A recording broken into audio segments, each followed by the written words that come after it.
No sé si ya está grabando. Ahora sí ya. Listo, ya estamos grabando. Bueno, entonces, pues sí, justamente la vicarianza, este proceso de fragmentación, ¿no? De fragmentación de un área de distribución ancestral, a partir de la cual, bueno, un taxón que ocupa esta área de distribución ancestral, pues se ve fraccionado, ¿no? Entonces se ve fraccionado en diferentes poblaciones. Entonces, las diferentes poblaciones quedan aisladas a partir del surgimiento de una barrera, que es este factor que genera el fraccionamiento, digamos, del área de distribución ancestral. Y después del tiempo, ¿no? Eh, este aislamiento, pues, puede generar estos taxones diferenciados, ¿no? Puede generar apomorfías entre cada una de las, para cada una de las poblaciones resultantes. Y entonces, bueno, eventualmente esto también podría generar especiación, ¿no? Entonces se reconoce que la, la vicarianza o la especiación alopátrida, pues es uno de los tipos de especiación más frecuentes en la naturaleza, ¿no? Entonces, bueno, este proceso de la vicarianza, pues es un fenómeno geográfico, es un fenómeno biogeográfico, es decir, es un fenómeno que ocurre en la geografía, pero que obviamente tiene implicaciones del tipo biológico, ¿no? Entonces, todas aquellas disciplinas biogeográficas evolutivas que hacen alusión como proceso primordial para la diferenciación y generación de los patrones de distribución, pues se le conoce como la biogeografía de la vicarianza, ¿no? Entonces, la biogeografía de la vicarianza surge, como sabemos, pues más o menos por ahí de mediados del siglo pasado, ¿no? De 1950, por ahí 1960, considerando pues estos tres hechos básicos que todos conocemos, que es la aceptación de la teoría de la deriva continental y la tectónica de placas, la propuesta de la sistemática filogenética de Willy Hennig y el proceso, ¿no? De la vicarianza como el principal generador de los patrones de distribución que fue propuesto por Croissant, ¿no? Entonces, todas aquellas disciplinas dentro de la biogeografía evolutiva que tienen que ver con estas, conjuntando, digamos, estas tres aproximaciones, pues a esto se le conoce como biogeografía de la vicarianza. Entonces, de manera general, digamos, podríamos decir que los principales autores ya dentro de la biogeografía de la vicarianza, pues son en primer lugar Croissant y después todos aquellos que desarrollaron a la biogeografía cladística, ¿no? Entonces incluye esta biogeografía de la vicarianza, tanto a la panbiogeografía o análisis de trazos, también así se le llama, y a la biogeografía cladística, ¿no? Donde principalmente pues podemos encontrar a Nelson Platnick y Rose. Entonces, bueno, ustedes dentro de la panbiogeografía, pues ya conocen más o menos cuáles son los fundamentos del enfoque de la panbiogeografía y también sabemos que pues muchos de los trabajos que existen sobre panbiogeografía en el mundo, pues se han desarrollado con el método manual de Croissant, ¿no? Que es un método que fue propuesto en los 60 y que en algunos casos, pues hay todavía trabajos actuales que utilizan el método manual. El problema es que una buena parte de la panbiogeografía pues ha estado basada justamente en metodologías que no proporcionan cuantificaciones, ¿no? Es decir, que muchas de ellas son hechas así a ojímetro, hay como con lo que me va apareciendo, no contienen pruebas estadísticas, es difícil de reproducir, etcétera, ¿no? Y entonces es una buena parte que ha sido criticada por muchos de los retractores de la panbiogeografía, ¿no? Entonces ustedes pueden encontrar incluso en la literatura que algunos ya hasta enterraron a la panbiogeografía, ¿no? Como un método o como una forma de conocimiento.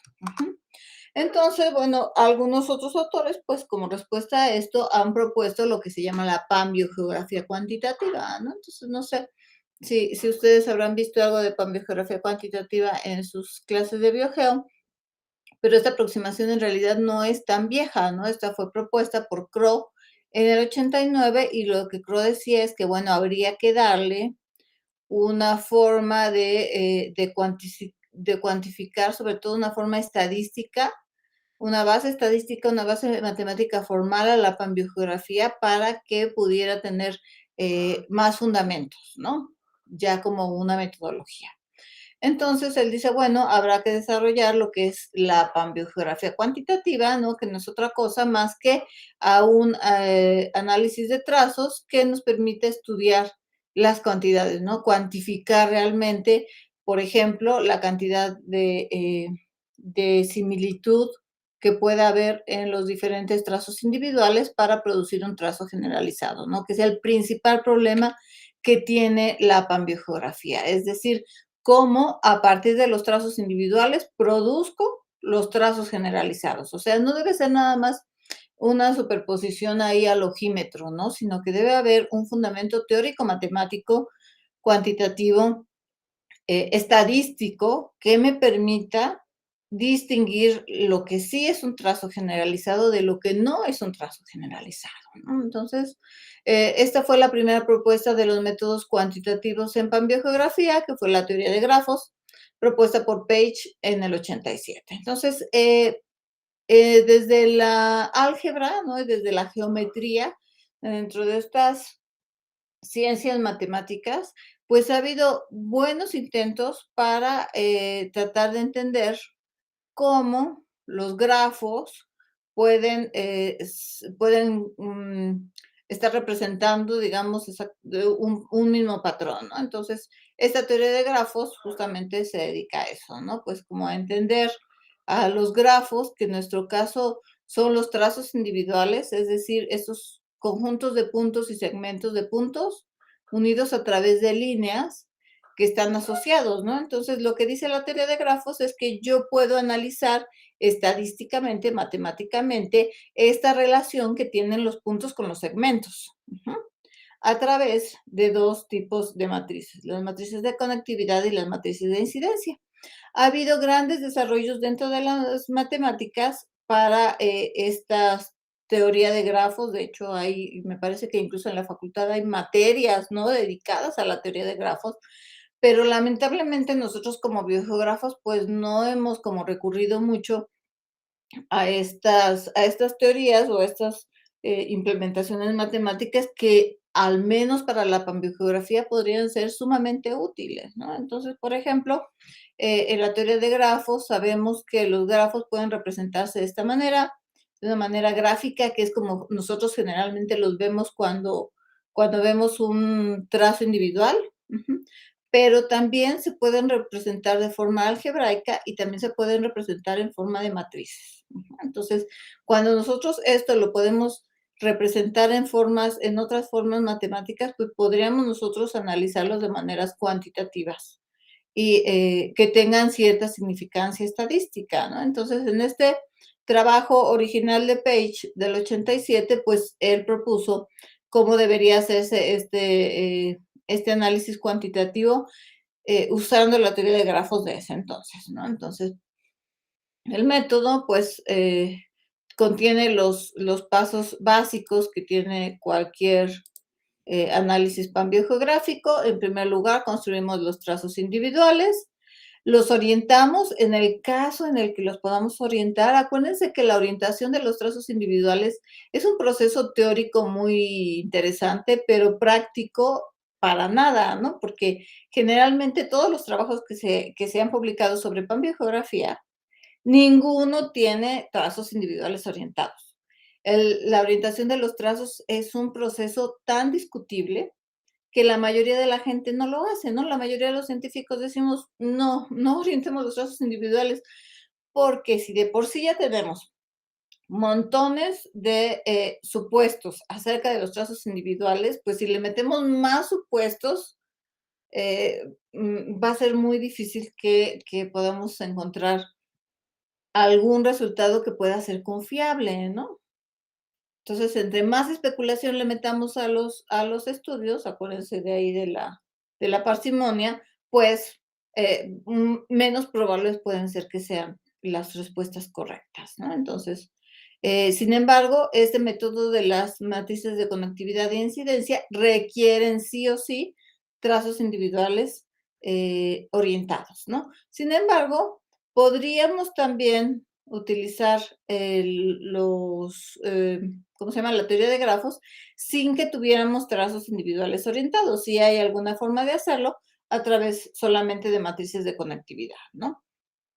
Estas matrices de conectividad entonces nos permiten realizar pruebas estadísticas para evaluar si hay trazos generalizados y si estos trazos generalizados pues tienen cierta significancia estadística. Acuérdense que de hecho Crozat decía que los trazos generalizados son la superposición estadísticamente significativa de los trazos individuales. Bueno, pues a todos se nos olvidó lo que dijo Crozat y casi nadie hace esta prueba estadísticamente significativa de los trazos individuales para ver si realmente corresponden a un trazo generalizado, ¿no? La otra forma en que podemos analizar nuestros trazos individuales es a partir de matrices de incidencia, pero sí requieren la orientación de los trazos, ¿no? Para detectar la homología, es decir, para detectar si los trazos individuales conforman un mismo trazo generalizado, ¿no? Entonces, el tercer paso, pues, sería simplemente, hacer los mapitas, ¿no? Acuérdense, un análisis panbiogeográfico sin mapas, tampoco tiene mucho sentido. Entonces, estas matrices de adyacencia o de conectividad son matrices que incluyen en sus datos, pues, los puntos de colecta de los taxones, ¿no? Es decir, los vértices en un grafo en matemáticas y son comparados con los vértices. En el caso de las matrices de incidencia, pues no solamente incluye las localidades, sino incluye también el segmento del trazo que está relacionado con el vértice. Bueno, aquí no me voy a detener mucho porque seguramente lo vieron en sus clases de Biogeo 1.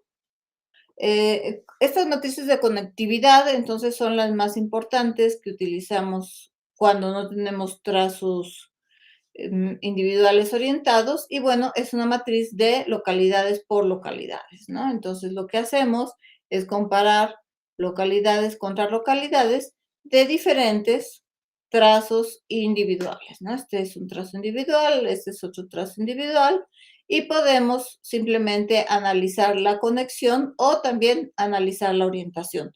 El problema, les digo, es que si no tenemos pues trazos orientados, pues muchos de esos análisis no se pueden hacer, ¿no? Entonces, por eso es un método que realmente cayó en desuso, ¿no? O sea, fue publicado, creo que hay una o dos publicaciones al respecto y ya tan, y nunca más nadie hizo caso de estas metodologías. ¿Por qué? Porque se requiere que los trazos individuales estén orientados y nadie, casi nadie, o muy pocas personas en el mundo, pues orientamos los trazos para hacer los trazos individuales para identificar los trazos generalizados. Em, bueno, esto fue por ahí de los 80s, 90s, ya a mediados más o menos de los 90s, inicios de los 2000, pues empezó a tratar pues de sistematizar ya computacionalmente la panbiogeografía, que además también posteriormente fue empezándose a llamar más comúnmente como análisis de trazos. Y muchos autores pues intentaron empezar a utilizar ya las herramientas computacionales para tratar de dibujar tanto los trazos individuales, los generalizados y los nodos, ¿no? Entonces, eh, en general, se conocen dos algoritmos básicos que se han utilizado en biogeografía, seguramente existen muchos más en geometría, ¿no? En la teoría matemática, pero estos dos son los que se han utilizado más para construir los trazos individuales dentro de la biogeografía, ¿no? Entonces, estos dos algoritmos son el algoritmo de Kroskal y el algoritmo de Prim. Acuérdense entonces que un trazo individual funciona como una red abierta, ¿no? Es un árbol de tendido mínimo o un árbol de distancias mínimas, en el cual lo que tenemos son las localidades de colecta de un taxón, de registro de un taxón, y las unimos a partir de líneas con líneas que unen las localidades más cercanas, luego la siguiente localidad más cercana, etcétera, ¿no? Entonces, bueno, ustedes seguramente lo hicieron, en BioGeo 1, habrán hecho ahí algún ejercicio a mano, pero, lo ideal, pues, es que no lo hagamos a mano, ¿no? Lo ideal que es con una computadora nos ayude para de una forma un poco más exacta y eficiente, podamos nosotros dibujar nuestros trazos, individuales, ¿no? Entonces, ¿qué hacemos? Pues, nosotros le damos al programa nuestros puntitos, ¿no? Vamos a suponer que tenemos estos puntitos. Este es el ejemplo del algoritmo de Kroskal y ese es el algoritmo de Prim. Y a partir de estos puntitos que pueden simular una red, ajá, entonces se dibuja el árbol de tendido mínimo. Aquí tienen ustedes unas distancias, ¿no? Estas rayitas que ven ahí, pues no son otra cosa más que un peso que se les da a los segmentos, ¿no? Entonces tenemos vértices, tenemos segmentos y el peso o el valor que tienen esos segmentos. En el caso de la biogeografía, pues este peso o este valor, pues es la distancia, ¿no? Entonces, entre este punto y este punto tenemos una distancia de 2 unidades, aquí de 2, aquí de 3, aquí de 4, etcétera. Ujú. Y cada algoritmo tiene diferentes formas en las que va uniendo los diferentes vértices para generar su árbol de tendido mínimo o árbol de distancias mínimas. Entonces, vean la diferencia del algoritmo de Kroskal, cómo empieza, ¿no?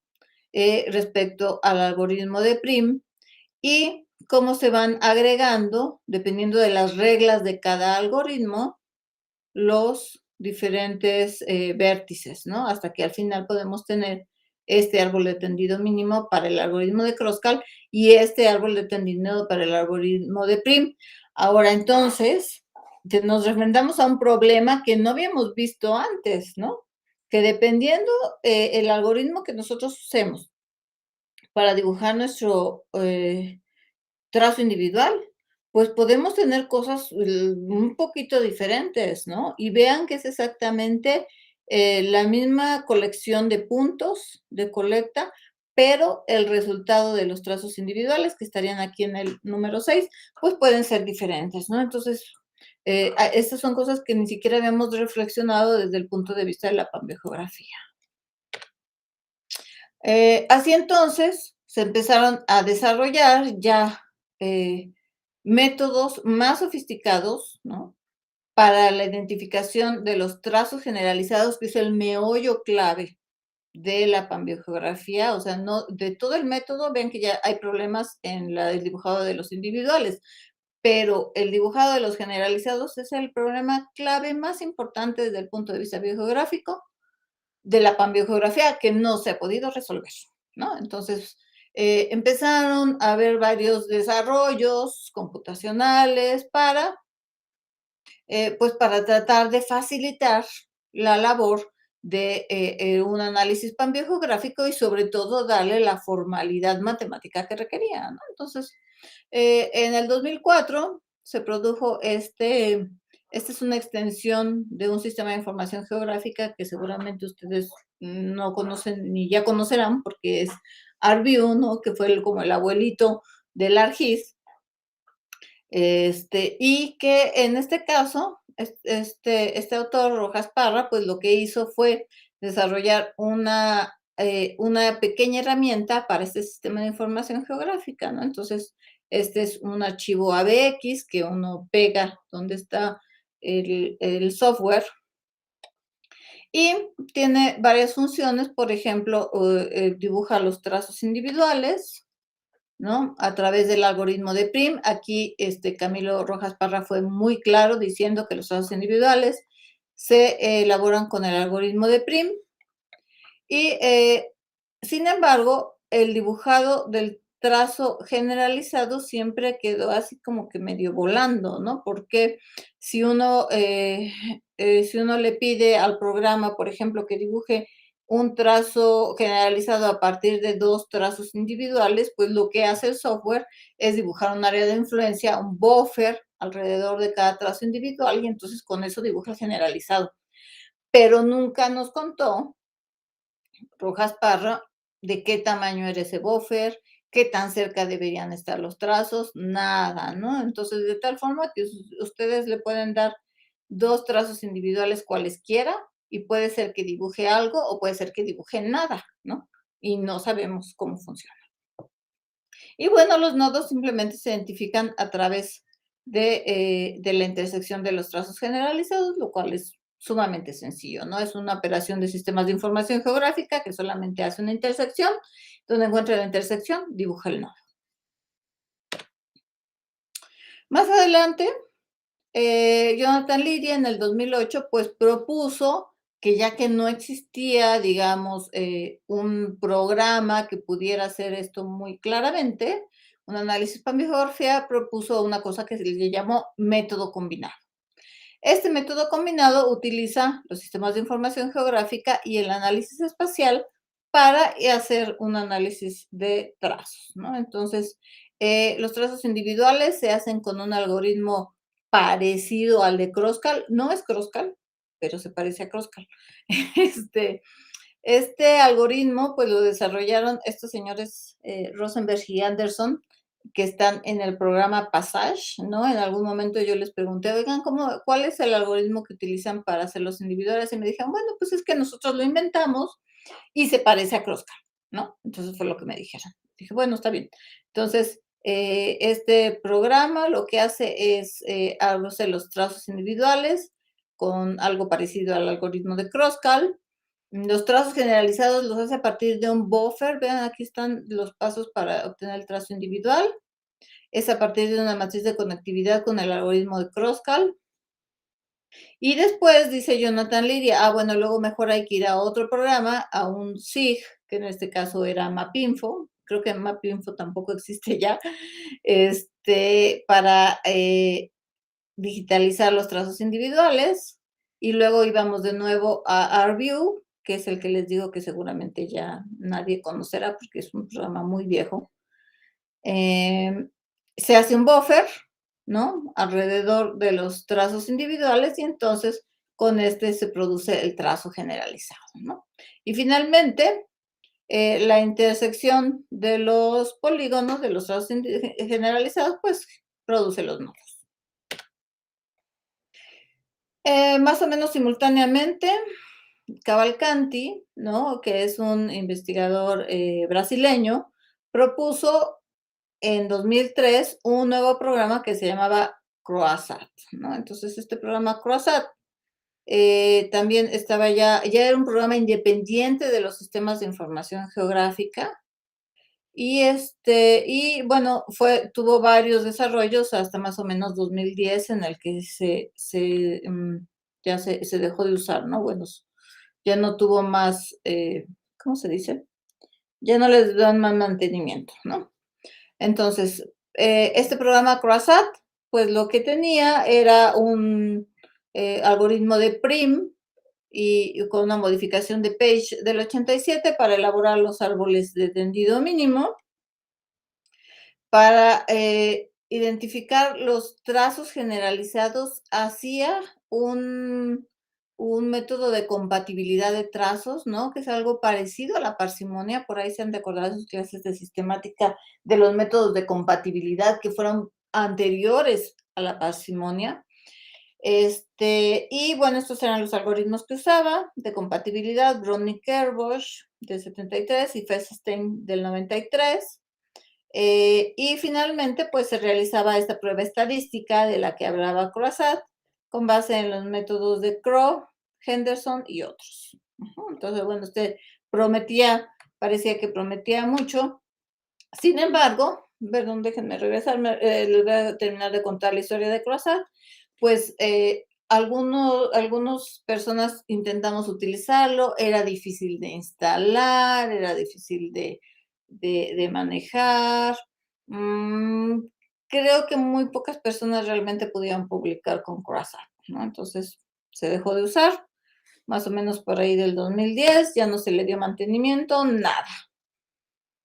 En el 2011 salió otro programa nuevo que estaba montado, programado en Free Pascal, en Linux, por estos autores que son unos colombianos, Echeverría, Londoño y Miranda Esquivel, en el 2011, al que le llamaron Marty Trax, ¿no? Entonces, Marty Trax parecía prometer muchísimo, ¿no? Nada más se veía medio feíto porque, bueno, tiene ahí una pantalla como de comandos de MS2 o de Linux. Y bueno, decían los autores cuando lo publicaron, pues que había muchas grandes ventajas de tener este programa, que se llama Martitrax, ¿no? Entonces, ¿cuáles eran las ventajas de Martitrax? Primero, si teníamos muchísimos puntos, ¿no? Podríamos reducir, digamos, todos estos conjuntos de puntos a menos puntos a través de un parámetro que uno pudiera darle. Entonces uno podría decidir, ¿sabes qué? No quiero tener tantos puntos porque imagínense la maraña que sería aquí en el trazo individual. Entonces decía uno, bueno, ¿sabes qué? Mejor reduzcámoslos a través de un valor de distancia euclidiana que uno decide. Una cosa importante de este programa de Martitrax, todo lo decide uno, todos los parámetros los decide el usuario, ¿no? Y hay montoncísimo de parámetros que puede uno, de los que pueden tomar decisiones. Entonces, eso puede ser bueno y puede ser malo, ¿no? Porque puede uno mover los parámetros hasta donde uno quiera que salga lo que uno quiere que salga. Entonces, de tal forma que esta red inmensa de puntos, pues podría reducirse a esto, podría reducirse a esto, podría reducirse a esto, ¿no? Y pues a cuál deberíamos reducirlo, pues quién sabe, ¿no? Entonces, eso puede ser un arma de doble filo. Otras ventajas que decía que Marty Trax es que de todos modos sí o sí iba a encontrar trazos individuales, pero posteriormente empezamos a ver que, bueno, eso no necesariamente era bueno, ¿no? El árbol de tendido mínimo no es claro cuál es el algoritmo que utiliza. Pero para elaborar el trazo generalizado, pues utiliza un algoritmo que tiene 5 parámetros que son los que analiza para ver si hay congruencia entre los trazos individuales o no lo hay. ¿Cómo hace esto Matrix? Bueno, al principio parecía muy bueno, pero después nos dimos cuenta de que no era tan bueno. ¿Por qué? Porque de un trazo individual puede empezar a comparar segmentos. De hecho, lo que hace es comparar pedacitos de trazos individuales. O sea, no compara el trazo individual en su totalidad, que es lo que quisiera todo buen pan biogeógrafo, sino que empieza a comparar pedacitos de trazos individuales de tal forma que a partir de dos trazos individuales que no tienen mucho que ver, pues les puede producir incluso 3, 4, 5, muchos trazos generalizados, y eso es imposible, ¿no? Si tuviéramos dos trazos individuales completamente congruentes, lo máximo que podemos obtener de un trazo generalizado es uno. En cambio, Martitrax, si tienen dos trazos individuales que ni siquiera sean congruentes, les puede dar muchos trazos generalizados, ¿no? Entonces, eso es un verdadero problema. En el 2014, entonces, otro autor, Fernández y colaboradores, propusieron utilizar el análisis de endemicidad, es decir, a través de un método de optimización, para identificar áreas de endemismo como una aproximación para poder identificar trazos generalizados, ¿no? Entonces, bueno, también ha tenido sus bemoles, nadie más le ha hecho caso a estos autores, ahí estoy yo en el letal. No he visto que nadie haya publicado un análisis paleogeográfico posterior a esto, pero bueno, ahí está, da medio buenos resultados, pero al final es es otra metodología propuesta para otra cosa, pero implementada para el análisis de trazos, ¿no? Entonces, no necesariamente también es bueno. En el 2017, Cavalcanti insistió y produjo su nuevo proyecto Croissant, llamado ahora Croissant Reloaded, ¿no? Entonces, dio a conocer su nuevo software que se llama Croissant Reloaded y los mismos trazos individuales se vuelven a hacer con Page y el algoritmo de Prim, pero los trazos generalizados están implementados en MultiTracks. O sea, no sé, ¿no? A mí la verdad como que no me convenció eso. Tiene ventajas con que como puede aceptar muchos tipos de archivos como input y también tiene salidas para sistemas de información geográfica que todos los demás no tienen, ¿no? Excepto Trazos 2004 que sí obviamente produce shapefiles. Entonces, ¿cómo van las cosas? Pues las cosas van más o menos mal, ¿no? O sea, no hay muchos artículos que hoy en día se publiquen sobre análisis de trazos. Para algunos, les digo, es una disciplina más o menos medio muerta. Hay pocos trabajos recientes que tratan de comparar las diferentes metodologías. Este es un artículo del 2013 de Ferrari y otros. Y nosotros por ahí del 2017, pues publicamos también un artículo donde pues tratamos muchos de los problemas que les comenté el día de hoy y pues hicimos una comparación de algunas metodologías, como lo que se obtiene con Trazos 2004, con MultiTracks y con este algoritmo, con un, ¿cómo se llama? Con un script de R, que es el script fósil, que hace también trazos individuales. Entonces, lo que proponemos aquí en este artículo, pues es que utilicemos este algoritmo que se llama fósil, que está implementado en R, ya que ahora todo el mundo usamos R. Y bueno, por ahí más o menos analizamos las diferencias. Este es un trazo individual hecho con 3 metodologías y bueno, pueden ver las diferencias que puede haber, ¿no? Entonces, también tratamos de implementar por ahí la teoría de grafos, ¿no? Pero no es tan sencillo, no se necesita que los trazos individuales sean muy, muy, muy parecidos para poder identificar un trazo generalizado mediante la teoría de grafos. Finalmente, el método que se ha medio librado dentro de la panbiogeografía para identificar trazos generalizados es el PAE, ¿no? Este es un artículo, no me acuerdo si es de Morrone o si es de Echeverry y Morrone del 2010, donde ellos ya proponen formalmente cómo debería hacerse el algoritmo del PAE con PCE, PAE con eliminación progresiva de caracteres, para implementarlo como la panbiogeografía. Entonces, lo que ellos dicen es que la ventaja de utilizar en lugar de puntos, utilizar los trazos individuales, pues es que tenemos más información de lo que está ocurriendo, los eventos de vicarianza que están ocurriendo en el segmento, ¿no? Entonces, en el segmento del trazo. Entonces, bueno, hacemos una matriz de ceros y unos, de trazos individuales contra polígonos, alguna área sobre la que superpongamos los trazos individuales, lo transformamos en una matriz de datos, lo sometemos a un algoritmo de parsimonia y, bueno, identificamos los trazos generalizados, ¿no? Ese es el PAE-PCE, ¿no? Entonces, generalmente los autores que hacen PAE, análisis de parsimonia de mismos, pues hacen PCE también y, pues, PCE o análisis de parsimonia de mismos con eliminación progresiva de caracteres, pues únicamente de lo que se trata es ir tratando de eliminar las sinapomorfías, es decir, los trazos generalizados originales, de forma iterativa hasta que ya no encontramos más. Entonces, de esta forma nos permite el PAE poder encontrar estas relaciones alternativas entre las áreas que nos podrían dar indicios de los nodos.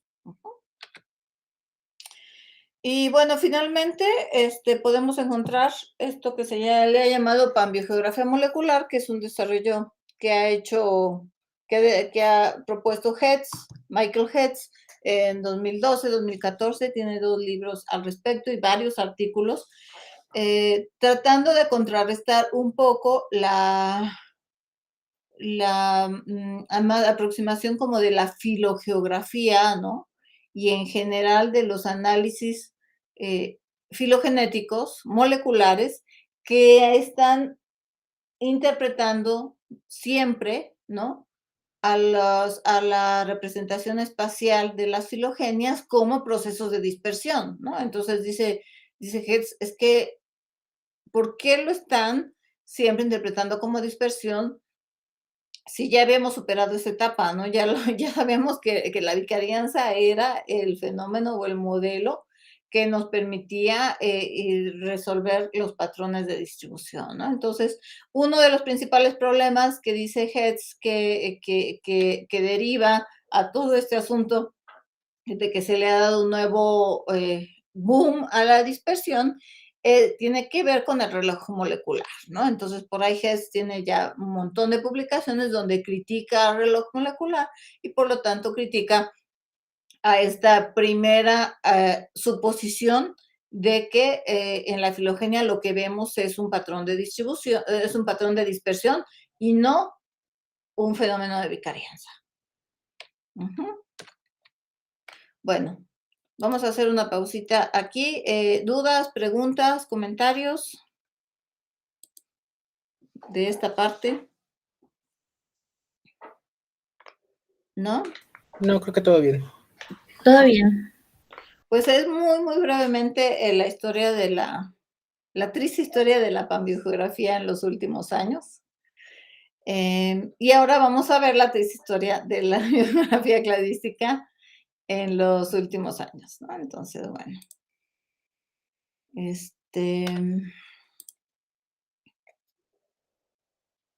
Espérenme tantito, voy a tomar agua.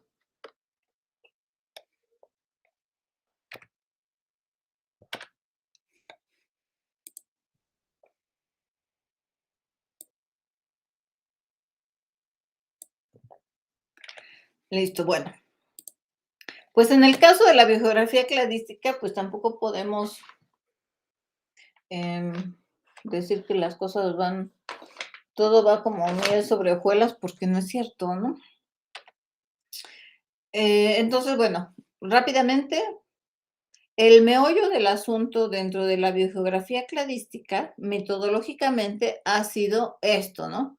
¿Cómo obtener los cladogramas resueltos de áreas y pasar a la obtención de los generales de áreas, ¿no? Entonces, uno de los problemas principales es que necesitamos resolver los problemas que tienen los cladogramas taxonómicos de áreas, que son esos tres problemas que ya todos conocen: los taxones ampliamente distribuidos, las distribuciones redundantes y las áreas ausentes. Y cómo, una vez que resolvemos todos estos problemas, ahora, ¿cómo obtenemos el cladograma general de áreas? ¿No? Entonces, en la literatura, desde la primera vez que se propuso la biogeografía cladística, pues ha habido muchas propuestas metodológicas sobre cómo encontrar el cladograma general de áreas, ¿no? Entonces, muchas de esas propuestas, yo creo que mi diapositiva ni siquiera está actualizada, aunque últimamente, en los últimos años, no ha habido casi ningún desarrollo. Muchos de estos métodos, pues, fueron propuestos la primera vez y nunca nadie más les hizo caso, ¿no? Algunos otros se han trabajado un poco más, pero en general yo diría que el estado del arte de la biogeografía cladística es flojo, ¿no? Completamente flojo, porque no hay mucho, ya no hay mucha gente que trabaje en eso. Muchos están enfocados más bien en la filogeografía, o sea, también ha habido muchos problemas sociológicos y metodológicos, tal cual, de tal forma que la biogeografía cladística ha tenido de tener un avance muy importante, como que se ha estancado. Entonces, hay pocos métodos que actualmente se utilicen, hay pocos artículos que actualmente se publiquen sobre biogeografía cladística, y eso, pues sí, es un problema, ¿no? Porque también hay pocos revisores, pocas revistas que acepten este tipo de trabajos, etcétera, ¿no? Entonces, el método que medio ha sobrevivido a todos estos embates de la historia, pues es el análisis de parsimonia de Brooks. ¿Se acuerdan? El análisis de parsimonia de Brooks, pues tiene como fundamento el supuesto cero, ¿no? De tal forma que a partir de los cladogramas taxonómicos de áreas, pues se resuelven el problema de los taxones ampliamente distribuidos a partir del supuesto cero, es decir, a partir de suponer que son áreas hermanas, es decir, a partir de la suposición de la monofilia. Y estos datos pues se transforman en una matriz de datos que se analiza con un algoritmo de parsimonia y finalmente pues se obtiene el cladograma general de áreas, ¿no? Entonces, pues tengo aquí mis cladogramas taxonómicos de áreas, enumero los nodos, los transformo en unas matrices de ceros y unos. Las áreas ausentes las puedo tratar como signo de interrogación o como cero directamente. El taxón ampliamente distribuido, aquí está, se utiliza como un informativo adicional, ¿no? Aquí está el supuesto cero. Se aplica el principio de parsimonia y se obtiene el cladograma general de áreas. Y bueno, a partir de este cladograma general de áreas, uno puede hacer supuestos acerca de las sinapomorfías, las homoplasias, las extinciones, etc. Después de que se propuso el BPA, hubo otra implementación que se le llamó el BPA secundario, ¿no? Entonces, el BPA secundario estuvo diseñado para duplicar áreas que podían estar en conflicto, ¿no? Porque pudiéramos tener algún problema de paralelismo en las áreas. Ay. Tampoco ha sido muy utilizado el BPA secundario. Ay, ¿qué hice? Perdón. Y bueno, también está ahí como que medio en el olvido, ¿no? Este año justamente estos autores Santos y colaboradores publicaron un software en línea muy sencillito para generar matrices de BPA. Me parece muy interesante porque, bueno, antes las hacíamos todo a manita, ¿no? Pero bueno, ya con lo que hay que hacer es únicamente subir nuestros cladogramas taxonómicos de áreas en formato parentético y decirle qué queremos que resuelva. Entonces, por default, resuelve, aplica supuesto cero, ¿no? Para taxón ampliamente distribuido, pero también puede resolver paralogía.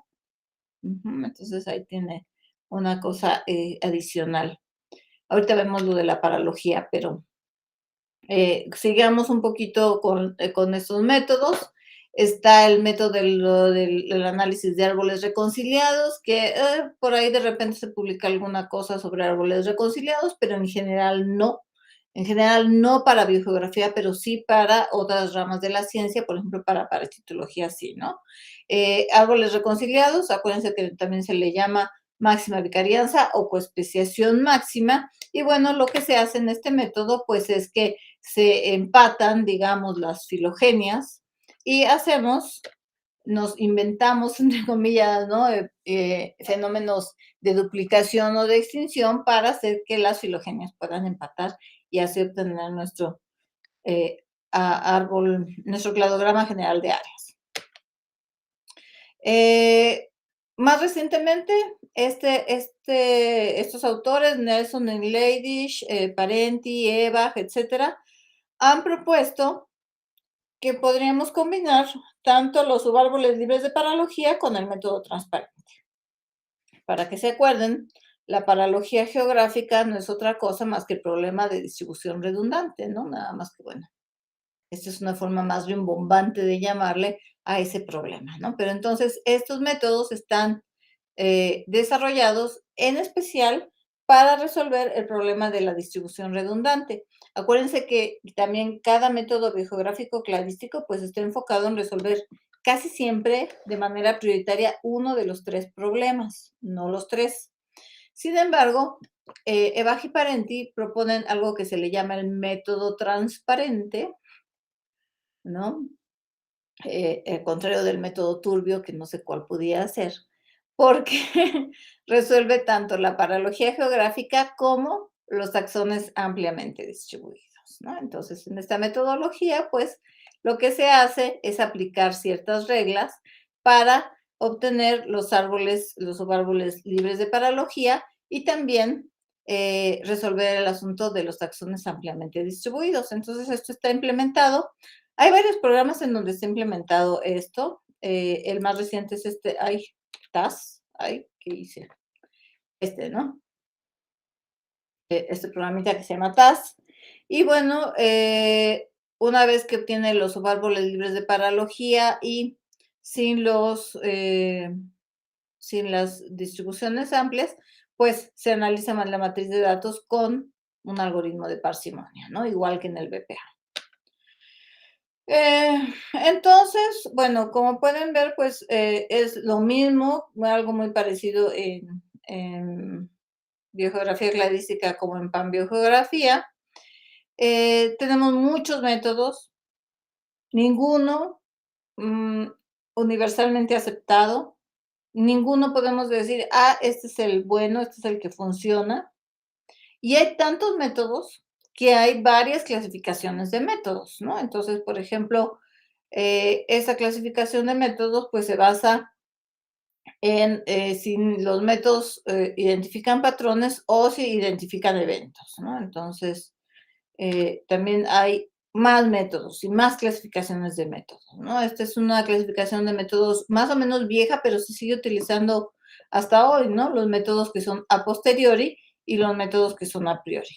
Los métodos a posteriori, entonces, utilizan tal cual los cladogramas taxonómicos de área y no los modifican, ¿no?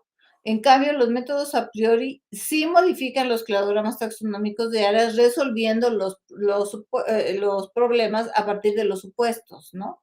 Entonces, generalmente utilizan los supuestos 1 y 2, hacen modificaciones, etcétera, ¿no? Entonces, por ejemplo, ahí claramente está los árboles reconciliados y algunos otros métodos como el análisis de componentes que seguramente vieron en sus clases de Biogeo 1, los enunciados de 3 áreas o de 3 ítems, entre otros, ¿no? Y digamos que los que se siguen utilizando más, pues son los que son a posteriori, ¿no?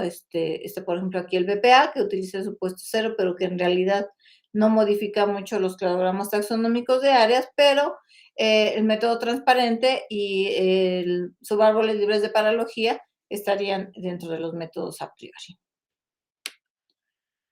Así entonces, pues algunos autores han dicho, bueno, como no hay nada resuelto, pues vamos a tener que utilizar varios métodos en diferentes pasos, ¿no? Hoy en día ya se sabe que la biogeografía cladística y la panbiogeografía no son enfoques que estén peleados, al contrario, son enfoques complementarios.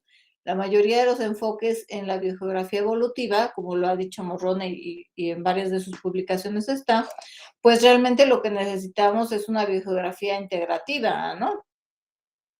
E incluso desde el punto de vista de la biogeografía evolutiva, varios enfoques pueden ser complementarios para un mismo análisis, ¿no? Entonces, dado que no hay un método que sea mejor que otro, pues lo mejor quizá es que podamos probar más de un método cuando nosotros emprendemos un análisis biogeográfico, ¿no? Entonces, a lo mejor escojo, si voy a hacer un análisis biogeográfico cladístico, a lo mejor escojo un método a priori y uno a posteriori y los contrasto, ¿no? O a lo mejor voy a hacer mis trazos individuales con el algoritmo de Prim, pero también luego con el algoritmo de Kroskal y los dos los llevo, no sé, a trazos 2004 y veo qué pasa, ¿no? Entonces, como no hay reglas, ¿no? Y no hay resultados, digamos así, como concretos y universalmente aceptados, pues uno tendría que probar, ¿no? Entonces, como pasos básicos para emprender este tipo de análisis y lo que les puede servir mucho para esta parte de su proyecto sería primero el reconocimiento de la homología espacial, ¿no? La homología espacial se reconoce básicamente a través de dos metodologías: la panbiogeografía o análisis de trazos y la identificación de áreas de enemigo. Y después la prueba de hipótesis, ¿no? La biogeografía, las hipótesis sobre homología biogeográfica secundaria, que estarían relacionados con los análisis biogeográficos cladísticos y la incorporación entonces de la información filogenética para formular hipótesis acerca de las relaciones entre las áreas, ¿no? Y buscar la naturalidad de las regiones biogeográficas y, por lo tanto, en general, de la regionalización biogeográfica.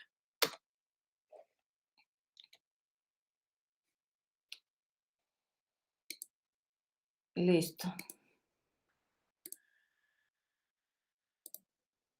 Bueno, dudas, preguntas. Voy a dejar de grabar. Detener No, grabación. creo que no. Solamente no me acuerdo de algunos métodos.